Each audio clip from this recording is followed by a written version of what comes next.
Okay, for the Topic 16 article, it was on exercise and asthma. So I found three primary points from this article. The first being just what asthma is. So asthma in this article was defined as a chronic inflammatory disorder of the airways. It's a complex yet frequently occurring disorder that can affect individuals at any age, and it often presents itself in childhood, but it can be developed in any life stage.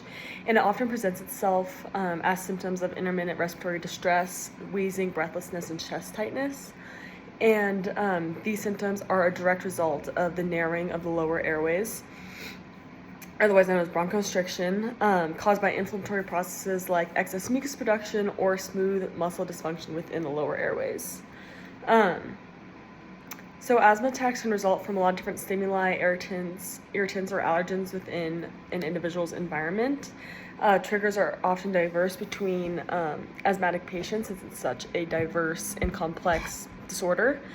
But some of these triggers include going into colder temperatures, aspirin, respiratory infections, stress, tobacco and smoking, respiratory allergens, or exercise, which is often referred to as exercise-induced bronchospasms.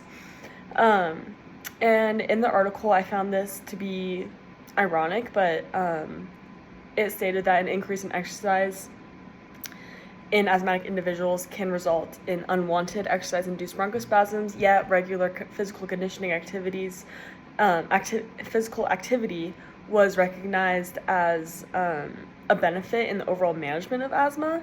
So that was just an interesting balance that I found in the article, and that is going to be come back to in the third primary point I found. But it was also really interesting to read that exercise-induced bronchospasm isn't necessarily exclusively limited to those with asthma diagnosis. Recreational and elite athletes without asthma can also experience exercise-induced bronchospasms. So I thought that was interesting.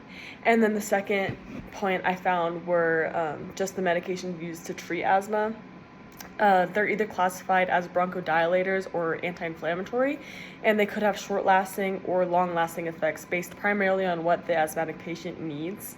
Asthma is such a diverse disorder, as I mentioned before, and it ranges drastically between patients, so it's interesting just that there are different medications that can be tailored to what a certain patient needs. It's also interesting to know that though asthma medication can be really effective in controlling asthma in patients, a significant number of asthmatic individuals don't regularly use their prescribed medicine as directed. I thought that was an interesting point that the article made. And then, so inhaled asthma medications, which are, I think, like the most common medications that asthmatic patients used, there are two common types. There's the metered dose inhalers, or the MDIs, and then the dry powdered inhalers, the DPIs. MDIs provide short bursts of aerosolized medication through the cans, administered in like the handheld cans, pressurized canisters, while the DPIs provide medications in the form of a fine dry powder, which is breath activated, which is also very interesting.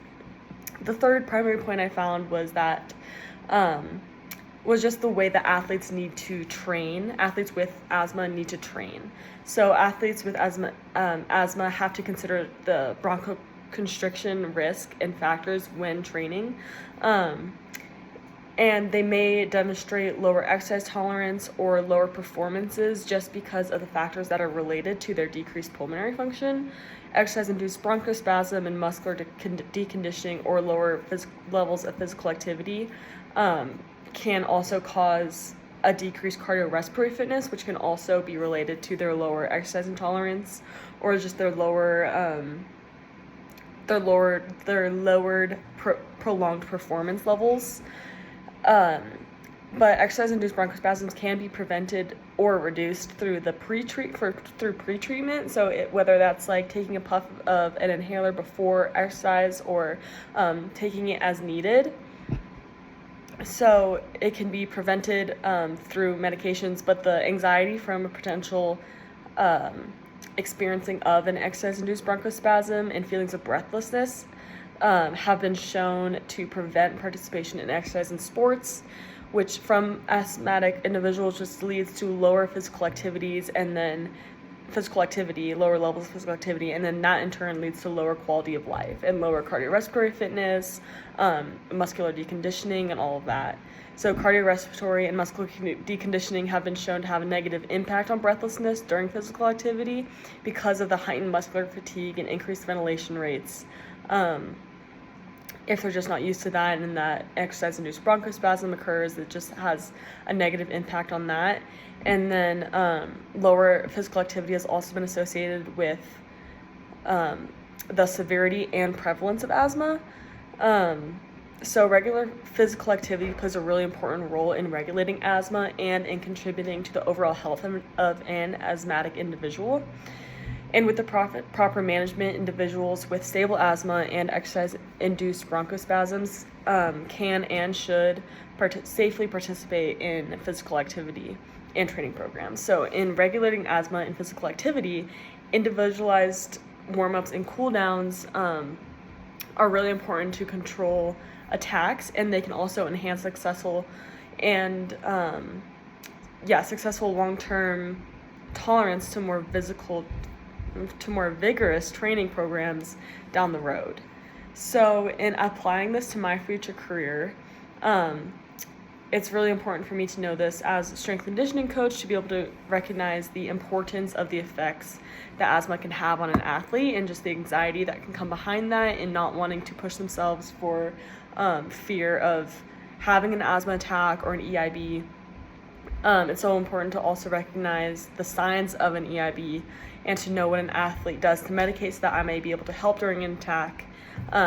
It's also important to take their asthma into consideration when designing and programming training programs for them, and just to be able to individualize it to their own respiratory needs.